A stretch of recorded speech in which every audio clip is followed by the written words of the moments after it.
Pola puasa. Selain Ramadan, Bapak Ibu semua, puasa ini sudah banyak diteliti oleh para ilmuwan di Barat, di Timur, bahkan di Indonesia sendiri. Bahkan beberapa dokter yang mungkin kita kenal sebagai selebgram atau edukator, salah satunya yang kita kenal mungkin Dokter Piprim, itu juga sedang mengusahakan gitu, mengedukasikan terkait puasa. Karena begitu banyaknya manfaat dari puasa yang bisa dirasakan oleh tubuh. Kalau kita lihat, Ibu Bapak semua, ini yang di atas ini adalah kita tidak berpuasa. Kita lihat nih, mungkin dari atas semua nih kita isinya makan terus ya.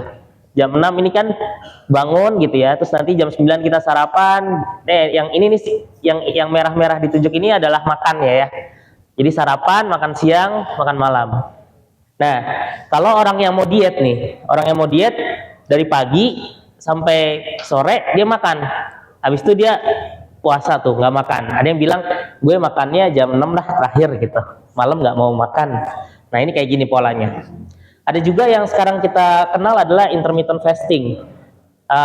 Kita bagi jam-jamnya, kita mau makan berapa jam, puasa berapa jam, terserah.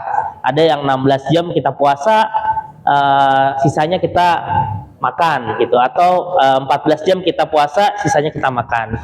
Nah, kita sekarang berada di sini nih, di Ramadan fasting. Kita dari sekitar jam 6 subuh, jam 6 pagi sampai jam 6 sore kita puasa nih, nggak ada makanan, nggak ada intake di sini nih, nggak ada makanan. Tapi setelah jam 6 setelah jam 6 maghrib sampai jam 3 pagi, ini kalorinya acak adut. Kita lihat nih. Jadi udah masuk di literatur juga kalau kita ketika buka puasa makannya ada gorengan lah, cendol dan yang lain nih. Jadi nggak beraturan ininya, fluktuatif di tubuh kita. Nah ini sebenarnya agak kurang bagus buat tubuh kita. Nah bagaimana kita bisa melewati Ramadan ini, kita mengambil manfaat dari puasa ini, dan kita juga tidak terlalu makan banyak lah di yang sini ya. Ini adalah prolong fasting. Jadi di literatur terakhir, Bapak Ibu sekalian, ada penelitian terbaru yang mengatakan bahwa prolong fasting atau 72 jam, 3 hari full tanpa kalori intake, tapi tetap minum ya, tetap minum air atau teh yang tidak menggunakan gula, itu memberikan beberapa manfaat bagi tubuh. Ada yang mengatakan dia masuk ke dalam dopamin reset gitu ya. Jadi kita ketika metabolisme kita sudah berantakan, dengan memaksa tubuh kita berpuasa 72 jam, maka kita membuat tubuh kita tuh mengaktifkan proses-proses seperti proses autofagi yang dinamakan proses-proses yang tubuh kita memakan atau menghancurkan sel-sel yang rusak gitu. Nah itu penelitian terbaru sampai 72 jam. Tapi memang setelah itu kalau bisa konsultasi dulu ke dokter kalau mau puasa lebih dari 72 jam. Ya, ini perubahan pola tidur saat puasa ya. Kita bisa lihat di sini Bapak Ibu semua. Kalau kita tidak berpuasa, kita tidur nih biasanya sekitar jam 12 lah sampai jam 6. Tapi kalau kita puasa, tidur kita nih kadang-kadang diselipin nih, ada tidur siang sedikit nih. Kan habis sholat zuhur agak ngantuk gitu ya. Jadi kita tidur sedikit. Nah, nanti kita tidur nih, pas sahur kita bangun lagi. Nah, beberapa orang memilih ketika habis sahur tidur lagi, gitu. Jadi memang pola tidurnya jadi berubah. Ramadan itu juga merubah pola tidur. Ini adalah perubahan komposisi cairan tubuh saat berpuasa. Jadi kita lihat, ketika kita puasa sampai 16 jam, rata-rata kita puasa sampai 16 jam, kita akan mengalami penurunan berat badan sekitar 4%, sampai sekitar 4%. Karena memang cairannya juga keluar, pipisnya juga keluar. Nah, jadi buat ibu bapak semua ketika puasa 30 hari, sudah sunatullahnya harusnya dia turun berat badannya. Tapi ketika nanti buka puasa, bagaimana kita mempertahankan penurunan berat badan yang ada gitu, jadi nggak naik lagi. Nah, ini adalah metabolisme glukosa saat berpuasa. Ketika kita makan, kita menghasilkan gula. Nah, gula ini akan membuat tubuh kita menghasilkan insulin. Insulin itu kayak satpamnya buat masuk gula ke dalam tubuh. gitu. Jadi biar gulanya itu masih di dalam darah dan dia butuh insulin biar si gulanya itu bisa masuk ke dalam tubuh dan digunakan sebagai energi. Nah, setelah insulinnya keluar, maka dia akan dipakai di otot dan di liver untuk menjadi gula. Nah, ketika kita berpuasa, ketika berpuasa kan nggak ada makanan nih ya. Kita nggak ada makanan, kita nggak ada gula, nggak ada asupan gula. Insulin juga turun karena nggak ada gulanya. Tapi tubuh kita beraktivitas. Dari mana tubuh kita menggunakan energinya? Kita menggunakan energinya dari yang disimpan di hati dan di otot. Gitu. Jadi buat teman-teman yang berat badannya berlebih, seperti saya juga nih. Jadi liver kita kalau puasa, lemak-lemak kita yang dipakai gitu. Jadi sangat bermanfaat gitu puasa untuk kesehatan. Nah, ini selain tadi ya yang sudah saya jelaskan, untuk hormon sendiri itu juga berpengaruh gitu. Ada yang namanya hormon kortisol. Hormon kortisol ini adalah hormon stres, teman-teman semua. Jadi kalau kortisolnya tinggi, dia akan menyebabkan kortisol itu tuh dia bisa menyebabkan penurunan sistem imun, terus menurunkan serotonin gitu. Jadi, nah ketika kita puasa, kita lihat di sini. Ini adalah grafik dari kortisolnya. Yang hijau ini dia adalah ketika puasa. Nih ya. Nah, kalau yang sebelum tidak berpuasa yang biru. Dia mendapatkan peak yang lebih tinggi gitu ketika tidak berpuasa. Sehingga ketika kita berpuasa kita juga menurunkan hormon yang tidak baik di dalam tubuh. Ini adalah beberapa manfaat puasa yang seperti yang tadi sudah saya jelaskan. Ini adalah rangkumannya. Nah, tadi kan saya sempat sampaikan ya, ketika kita berpuasa, pas buka makanannya sebenarnya kayak gimana sih harusnya gitu. Nah, berdasarkan pedoman yang ada dari Perkeni ya, dari dokter-dokter yang ngurusin makanan dan gizi serta hormon, itu dia menyarankan bahwa ketika sahur, dia itu diharapkan makanannya itu karbohidrat kompleks. Jadi nasi itu salah satu karbohidrat kompleks. Tinggi protein gitu. Jadi tinggi protein seperti telur, dada ayam. Nah, ketika sahur disarankan menghindari teh dan kopi. Kenapa? Karena teh dan kopi ini mempunyai sifat diuretik, yaitu sifat yang menarik air. Jadi ketika kita minum kopi atau minum teh, mungkin Bapak dan Ibu sekalian menyadari kok jadi kencing-kencing terus gitu. Iya. Nah, ketika kita mau sahur, kalau bisa dihindari minum ini karena nanti kencing-kencing terus malah jadi dehidrasi pas puasa.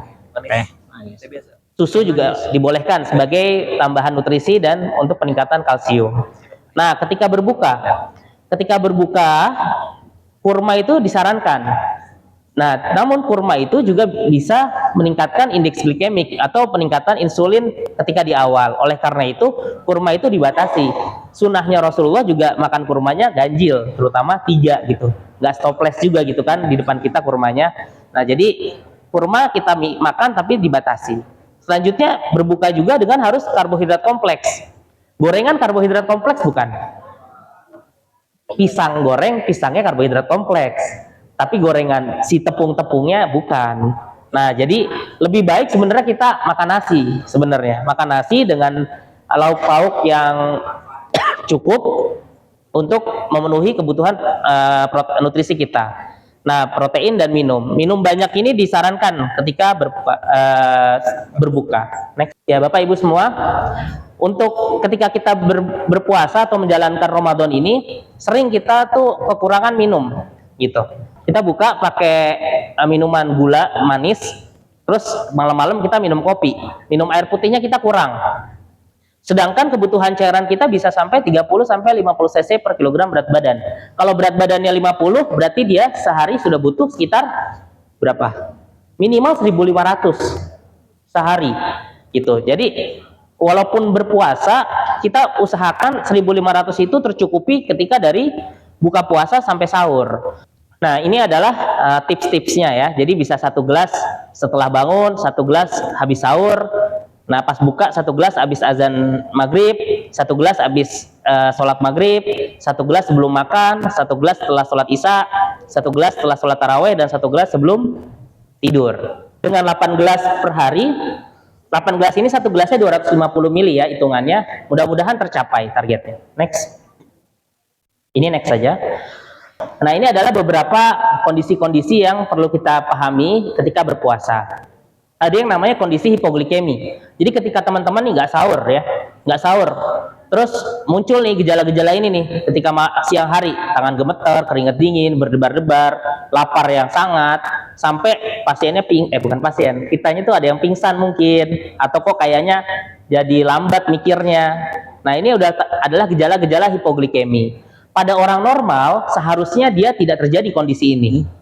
Cuman pada kondisi pasien-pasien atau orang yang mempunyai penyakit sebelumnya bisa terjadi ini.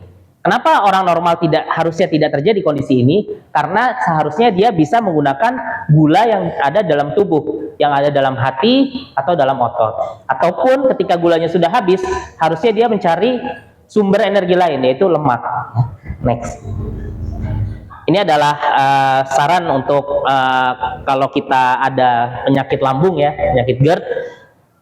Prinsipnya adalah jangan pernah melewatkan sahur ya. Jangan pernah melewatkan sahur dan kenali makanan dan minuman yang memicu naiknya asam lambung.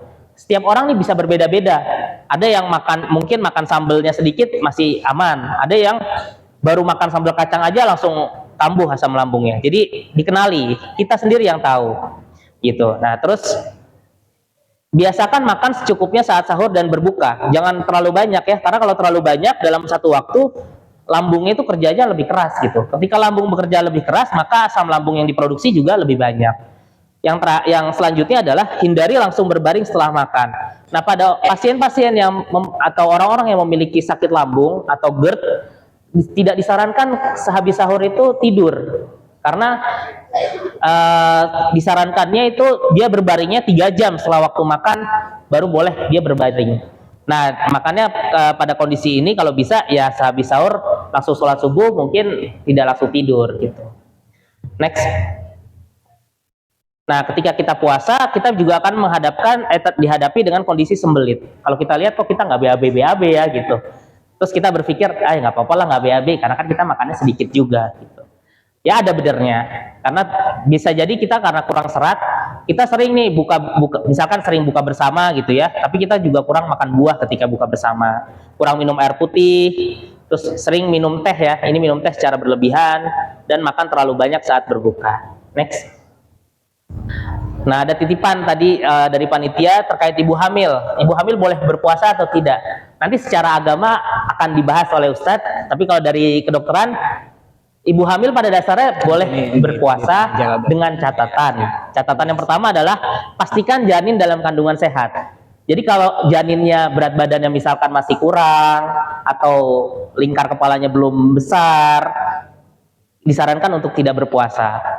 Yang kedua adalah periode aman berpuasa bagi ibu hamil adalah trimester 2. Kenapa? Karena ketika trimester 2 pembentukan organ-organ di janin sudah mulai matang. Kalau di trimester 1 puasa, di penelitiannya beresiko untuk janinnya itu kecil gitu. Jadi tidak disarankan sebenarnya. Yang selanjutnya adalah jumlah asupan cairan dan makanan tidak boleh kurang. Walaupun berpuasa, ketika berbuka ibu hamil harus memenuhi ini. Yang terakhir adalah istirahat yang cukup. Kan kadang-kadang ibu hamil puasa aktivitas masih tetap. Nah, itu juga yang perlu diperhatikan. Next. Ini adalah tanda ibu hamil dan menyusui yang perlu membatalkan puasa. Bisa kita lihat ya. Jadi kita lihat nih, kalau ibu hamil BB-nya nggak naik, malah turun, kalau bisa jangan berpuasa. Kalau ada haus berlebihan atau BAK-nya udah dilihat kok pekat banget ya, kencingnya warnanya kuning pekat, kalau bisa dibatalkan. Terus gerak janinnya dirasa kok berkurang gitu, yang biasanya aktif kok sekarang rasanya janinnya nggak bergerak atau geraknya makin lambat, disarankan untuk membatalkan puasa. Nah, ketika ibu menyusui pun dilihat kalau jumlah ASI-nya menurun, itu disarankan untuk membatalkan berpuasa. Next. Nah, ini terkait olahraga saat Ramadan. Olahraga saat Ramadan itu sebenarnya ada berbagai aspek yang dilihat. Bisa di kapan aja sebenarnya. Bisa di sesi pagi setelah sahur. Tapi kalau setelah sahur, sebenarnya ini disarankan olahraganya tidak terlalu berat, seperti stretching saja gitu. Karena dia harus melewati hari yang panjang dengan kondisi energi dengan asupan yang terbatas. Yang paling disarankan sebenarnya adalah sesi sore ini. Sesi sore 1-2 jam sebelum berbuka. Kenapa? Pada kondisi ini gula darah di tubuh kita sudah dalam kondisi rendah. Ketika tubuh dipaksakan olahraga atau kita memaksa tubuh untuk berolahraga, maka dia akan mengaktifkan sumber energi lain, yaitu lemak. Jadi buat teman-teman yang mau menurunkan berat badan, ini sangat efektif untuk olahraga 1-2 jam sebelum berbuka. Setelah berolahraga, kan aus ya, alhamdulillah azan maghrib, langsung bisa digas minum air. Setelah sesi malam juga boleh. Sesi malam biasanya nih disarankan untuk teman-teman yang mau melatih atau membesarkan otot ya, karena dia asupan proteinnya sudah ditambah ketika berbuka dan dia bisa dibakar ketika sesi malam dia olahraga. Next. Nah, ini adalah strateginya. Tadi saya sudah jelaskan sedikit untuk strategi olahraga saat Ramadan. Intensitasnya disarankan untuk teman-teman yang memang sudah sering olahraga, boleh sama intensitasnya dari yang sebelum Ramadan sama setelah Ramadan. Tapi kalau sebelumnya belum pernah olahraga, harapannya ketika berpuasa olahraganya itu dari yang ringan-ringan dulu gitu.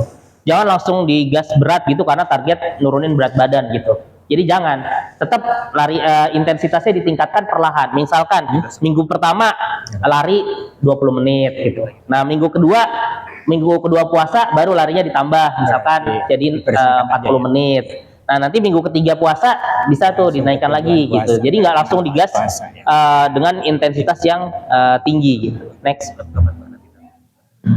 Nah, ini pola tidur saat bulan puasa ya. Tadi saya sempat sampaikan bahwa pola tidur ketika berpuasa itu berubah. Yang pertama adalah kita sarankan untuk tidur lebih cepat. Kenapa? Karena biar kita bisa bangun sahur dengan kondisi yang fit. Yang biasanya teman-teman tidurnya begadang jam 11, jam 12, mungkin jam 10 udah disarankan untuk tidur. Selanjutnya adalah mencoba power nap. Nah, buat teman-teman mahasiswa, biasanya power nap ini sangat bermanfaat nih. Power nap ini biasanya kita cuma butuh tidur 20 menit, pas bangun itu udah seger gitu ya.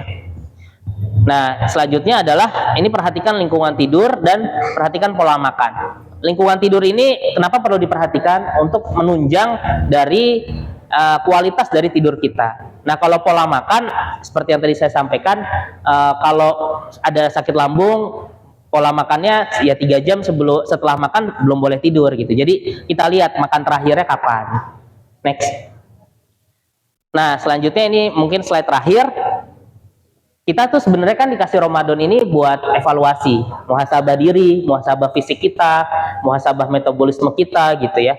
Harapannya setelah Ramadan kita bisa menjadi pribadi yang baik, baik dari hatinya, fisiknya, dan seluruhnya. Nah, cuman kita sering gagal. Ketika kita lebaran, kita makannya udah nastar stoples, terus santan-santan banyak gitu. Langsung gagal lagi nih. Latihan yang udah dikasih sama Allah 30 hari gitu. Kalau bisa jangan. Nah, kita lihat di penelitian ini. Kalau kita lihat ini adalah rasa lapar ya. Rasa lapar ketika Ramadan. Nah, ketika Ramadan itu kita lihat rasa laparnya itu memang naik ya, ketika dia laki-laki, ini antara laki-laki dan perempuan ya. Kalau yang ungu ini dia 3 hari ketika Ramadan, yang biru ini 24 hari Ramadan ke-24.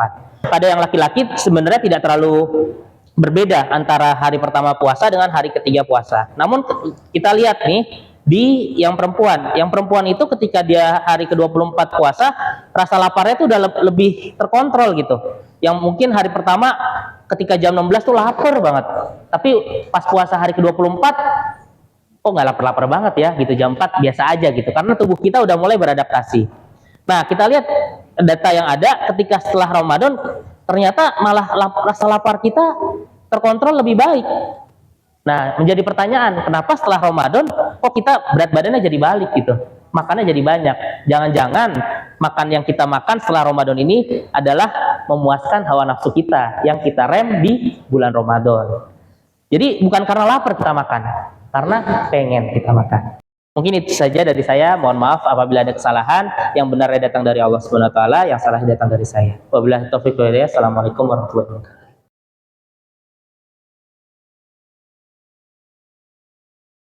Izin memperkenalkan diri, nama saya Cika Nisa dari jurusan Pendidikan Bahasa Inggris. Saya izin bertanya, saya punya kenalan yang dia itu mengalami penyakit thalassemia, yang katanya itu belum ditemukan obat untuk bisa sembuh secara total ya. Dan kata teman saya, terkadang puasa itu menyakiti tubuhnya kayak gitu tuh. Nah, adakah cara atau tips and trick dari sisi kesehatan dari dosen dokter ya yang bisa membantu dia untuk bisa berpuasa tanpa harus menyakiti tubuhnya kayak gitu. Kita ada sini, terima kasih. Assalamualaikum warahmatullahi wabarakatuh. Waalaikumsalam warahmatullahi wabarakatuh. Ya, terima kasih buat Mbak yang bertanya ya terkait talasemia, pasien talasemia yang mau berpuasa. Ya, jadi memang pada pasien talasemia ini sebenarnya kondisinya agak kompleks, di mana memang penyakit talasemia ini adalah penyakit keturunan yang di dalam tubuhnya terjadi gangguan pembentukan darah gitu. Jadi memang si orang yang memiliki talasemia ini dapat atau harus dia menjalani transfusi secara rutin, karena memang darahnya secara alami dia akan turun sendiri, HB-nya akan turun sendiri gitu, akan dalam kondisi kekurangan darah yang berkepanjangan. Itu yang memang dia mengalami talasemia ya, bisa minor, bisa mayor, tergantung klasifikasinya si pasien tersebut. Nah, pada kondisi seperti ini memang kita harus menimbang-nimbang gitu,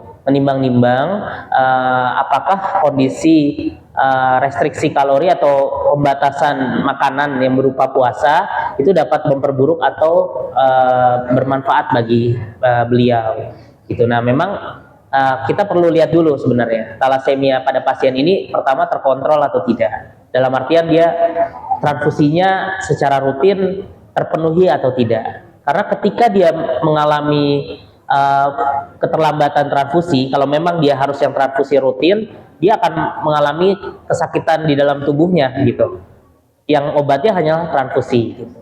Nah, transfusinya itu bisa seminggu sekali, 2 minggu sekali, 3 minggu sekali, tergantung kondisi pasiennya. Nah, pada kondisi tersebut yang perlu diutamakan memang adalah transfusinya dia dulu, Mbak, gitu.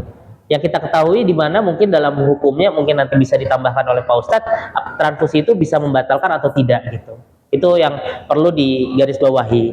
Nah, ketika dia dihadapkan harus berpuasa atau tidak, dan ketika dia memilih berpuasa dan menunda transfusinya, maka itu kan sebenarnya mudarat untuk tubuhnya akan lebih berat ketika dia menunda transfusinya gitu. Jadi memang pada kondisi seperti ini lebih personal, dalam artian dia harus dipenuhi terlebih dahulu penyakitnya terkontrol atau tidak, dan dia harus memang dinilai oleh dokternya bagaimanakah kepantasan atau kemampuan beliau si pasien dalam berpuasa, seperti itu. Jadi pada kondisi seperti ini tugas kita adalah memberikan pengertian dan melapangkan hatinya gitu, agar tidak terlalu memaksakan diri untuk berpuasa, seperti itu.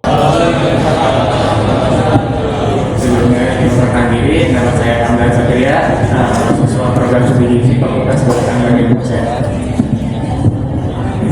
Mahasiswa program studi gizi Fakultas Kedokteran Ilmu Kesehatan. Izin bertanya dok, terkait saya ini mempunyai tetangga, beliau ini mengidap diabetes mellitus tipe 2. Beliau ini ingin sekali untuk puasa, tetapi dihantui dengan kadar gulanya rendah ataupun kadar gulanya itu tertinggi gitu. Terlebih-lebih beliau ini mengonsumsi obat glikemik oral. Terlebih juga beliau ini pernah mengalami glikemik rendah gitu, glikemik rendah. Pertanyaannya, bagaimana pendekatan medis yang bisa dilakukan atau saran yang dianjurkan kepada beliau ini supaya membantu beliau ini berpuasa dengan aman? Mungkin itu saja yang dapat saya tanyakan. Kurang lebihnya mohon maaf. Wassalamualaikum warahmatullahi wabarakatuh. Waalaikumsalam warahmatullahi wabarakatuh. Sakit pasien dengan DM tipe 2 ya, terus ingin berpuasa. Nah, pada kondisi seperti ini ada ketentuan-ketentuannya memang. Yang pertama, dia harus terkontrol terlebih dahulu gula darahnya. Yang kedua, jika ingin berpuasa, seorang pasien yang mempunyai sakit gula, dia harus mempunyai alat gula darah di rumahnya, alat tes gula darah di rumahnya, sehingga ketika dia berpuasa, dia dan mengalami kondisi hipoglikemia yang telah saya jelaskan tadi, dia bisa melakukan pemeriksaan gula darah. Ketika gula darahnya di bawah 70, mau tidak mau pasiennya harus berpuasa. Kenapa? Karena pada kondisi pasien sakit gula, dia mengalami kegagalan fungsi tubuh untuk mengeluarkan gula yang di dalam tubuh gitu. Jadi dia memang harus berbuka. Nah, jika memang Tanya saja bisa dikasih ke Pak. jadi satu-satu ya? Kira? Oh ya udah, baik, lanjutkan. Selesaikan dulu Mas Dok, selesaikan dulu. Oh, gimana? Pertanyaan keduanya selesaikan dulu. Oh iya, ya udah.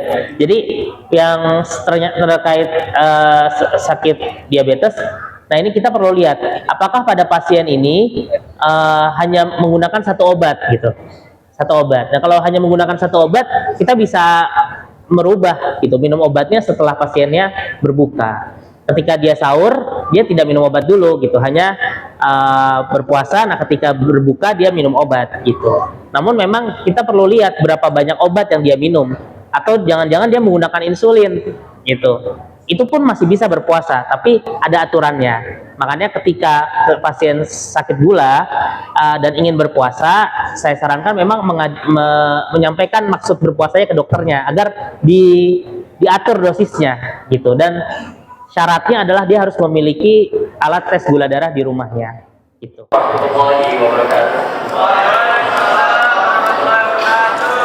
Izin memperkenalkan diri, nama saya Ahmad Taufik Hakim dari Fakultas Pertanian jurusan Agroindustri. Saya izin bertanya mengenai kurma. Nah, yang terkenal di masyarakat itu makanlah yang manis-manis.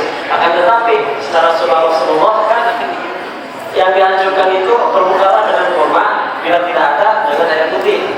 Nah, secara medis, kurma itu kenapa diutamakan daripada makanan manis yang lainnya? Karena kurma itu mengandung fiber atau serat dan gulanya itu gula alami atau fruktosa.